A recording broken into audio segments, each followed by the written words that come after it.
Scented crankbaits are here, a possible state record sauger was just iced, and side imaging simplified. We got that and more coming up right now in Target Walleye's Top 5 presented by Seafoam. Let's dive on in.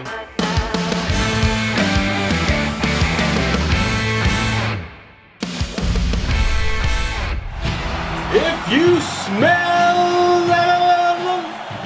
what the Berkley is cooking. Have you ever thought about making scented crankbaits? It doesn't matter if you've thought about making scented crankbaits because Berkley does, and their new scented flicker shads are here now. The same action, size, profile, and dive depth as the standard OG flicker shad, but has that little extra something to turn those sniffers into biters. The Scent Plus pockets along the side of it slowly disperse gulp hard bait gel as that flicker shad moves through the water. I can't tell you how many times watching with live scope, forward facing sonar, what have you, that I've seen walleyes following a crankbait being trolled behind the boat forever, for the longest time before they decide whether or not they're going to eat. I know back in the day and even recently a lot of pros would secretly put a little half of a night crawler or something on the treble hook for a little bit of scent on there.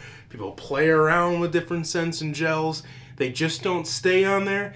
And if they're the really thick pasty kind, they can mess with that dive curve and action of the crankbait.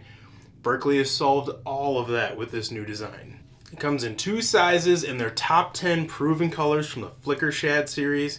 And oh boy, do I love when companies push the envelope to create new things and new ways to do things. Obviously, I haven't had a chance to fish them yet. They just got in stock some places right now. But as soon as we have open water, open fishing seasons, open opportunities, I'm going to get out there and give them a shot, and I'll keep you posted. This could have potentially been a new Minnesota state record sauger. It was caught by Dalton Cron in southern Minnesota, some mystery river, I don't know which one, but it was 24.5 inches long, which is insane for a sauger, and chock full of girth. Now first, of course, that fish was released, so that means that we will have no way of knowing if it was actually a new state record. Now, the current Minnesota state record sauger was caught out of the Mississippi River near Red Wing in 1986, and it was over a half of an inch shorter and weighed 6 pounds 2 ounces. Would love to know the official stats on this catch to know if it would be the new record or what the girth was compared to the old record at 15 inches. But regardless of record or not, that is an insane sauger for anywhere in the continent, so big congrats on the catch. And even bigger congrats on letting it go to get even more bigger. Now, if you're new to side imaging sonar, it can be a little bit confusing to kind of figure out what exactly it is that you're looking at. And I came across this really cool post shared by Brad Durick on Facebook that does a great job of showing a real life analogy to compare what types of things you're seeing and why the fish and the shadows look the way they do on your side imaging unit. As you can see, that's a school of moose swimming along the open country. The taller they are, the bigger the shadow. If they were laying down on the ground, the shadow would be smaller. If they were jumping in the air, there'd be a little bit more of a gap between that shadow and that moose's body. So I just love these kind of real life analogies for seeing what it is and what it could be and trying to relate that in your fishy brain.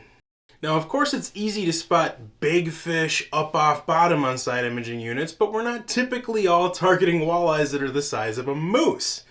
Unless, of course, you're laying Mountain Man Outdoors, and in this instance, this is a 31-inch walleye he caught a few years back that he graphed first, casted to, and caught after. So that's how we know it's 31 inches. It came out of Last Mountain Lake in Saskatchewan, where they grow stupid big. But most lakes around here, average fish, it's those 15 to 19 inch eater size walleyes that you're going to be looking for, not marks that are the size of your great aunt Eleanor. No offense, Ellie baby. So imagine that first moose pick with the shadows, but instead of moose, There are a bunch of little squirrels tied to bottom. But the cool thing is, with the technology advancing the way it is, you got things like Humminbird mega side imaging, or now even those squirrels can't hide. I'm willing to bet you've never seen a pike like this one before.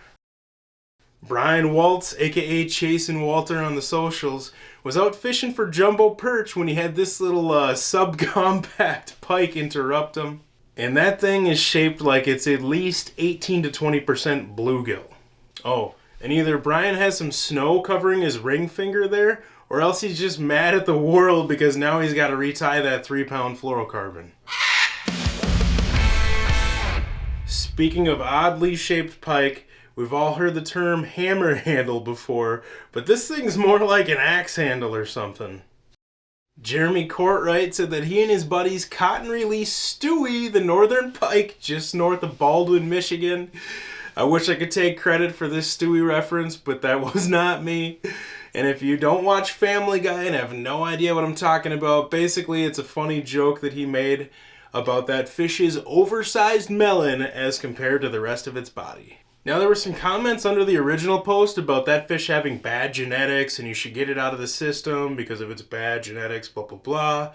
But if you take a little closer look, a little zoom skis, you'll see that that fish was blind in at least one eye, who knows, maybe both. I'm hoping it was natural causes, but there's some psychopaths out there. So I'm assuming that because it was blind, its odd shape is thanks to it being on a unfortunate diet where it can't see its food. But how's that saying go? Even a blind northern pike finds a sucker minnow once in a while? Alright, that wraps up this week's top 5. A big shout out to Seafoam for keeping us running smooth and making this video series possible.